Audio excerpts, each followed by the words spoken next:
अस्सलाम वालेकुम my YouTube family, कैसे हैं आप। उम्मीद करती हूँ अच्छे होंगे। एक नई वीडियो के साथ मैं आपके सामने हाजिर हुई हूँ। वीडियो देखने से पहले चैनल को सब्सक्राइब कर लें और बेल आइकॉन को प्रेस करना बिल्कुल ना भूलें ताकि आपको हर नई आने वाली वीडियो का नोटिफिकेशन टाइम पर मिलता रहे।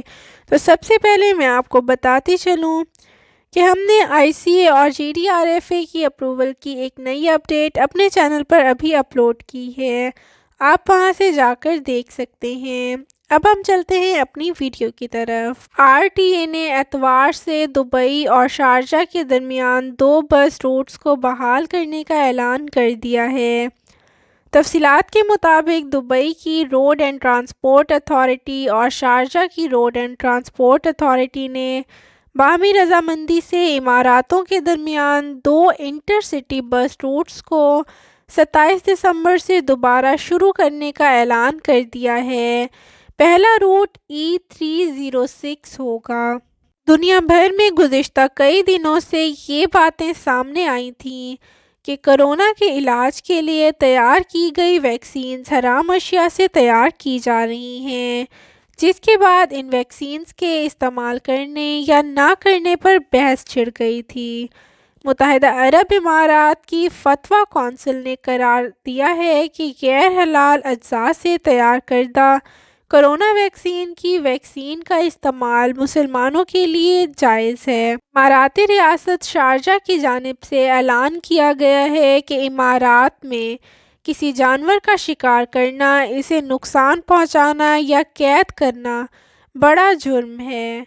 अगर कोई शख्स ऐसी हरकत करता पाया गया तो इस पर 10,000 दिरहम का जुर्माना आयद किया जाएगा, जो पाकिस्तानी रुपयों में 42,000 रुपये से ज़ायद रकम बनती है। वही में कोरोना वबा के दौरान हज़ारों अफराद अपने वतन वापस चले गए थे, जिसके बायस बहुत से आम और लग्जरी अपार्टमेंट्स इस वक्त खाली पड़े रहे हैं।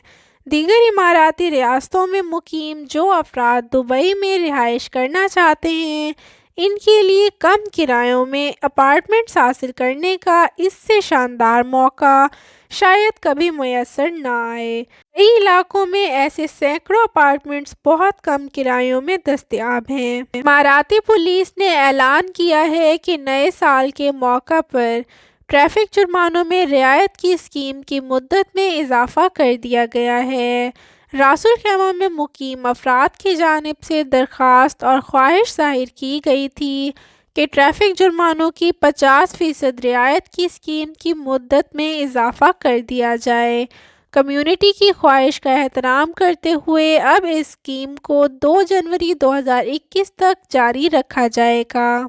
दुबई में फिजर कोरोना वैक्सीन 5 मराकज़ से हासिल की जा सकती है। तफसीलात के मुताबिक दुबई में इस वक्त लाखों अफराद को कोरोना की फिजर वैक्सीन जल्द अज जल्द लगवाने के लिए बेचैन हैं। लोगों की बड़ी गिनती फिजर वैक्सीन लगवाने के लिए हॉटलाइन नंबर 800342 पर राब्ता कर रहे हैं। दुबई में फिजर वैक्सीन लगवाने की मुहिम का आगाज़ कर दिया गया है। दुबई में ऐलान किया गया है कि कोरोना वैक्सीन के खिलाफ बनाई जाने वाली फिजर वैक्सीन आज से रिहायशियों को दी जाएगी। आलमी शोहरत याफ्ता फुटबॉलर क्रिस्टियानो रोनाल्डो इस वक्त दुबई में मौजूद हैं। आलमी फुटबॉलर एतवार के रोज़ दुबई इंटरनेशनल स्पोर्ट्स कॉन्फ्रेंस और एक अवार्ड शो में शिरकत करेंगे। अगर मेरी वीडियो अच्छी लगी हो तो लाइक, शेयर और सब्सक्राइब करना ना भूलें। आप मुझे इंस्टाग्राम, फेसबुक और व्हाट्सएप ग्रुप में भी ज्वाइन कर सकते हैं, इनकी लिंक डिस्क्रिप्शन बॉक्स में मौजूद हैं। वीडियो को मुकम्मल देखने के लिए बहुत बहुत शुक्रिया।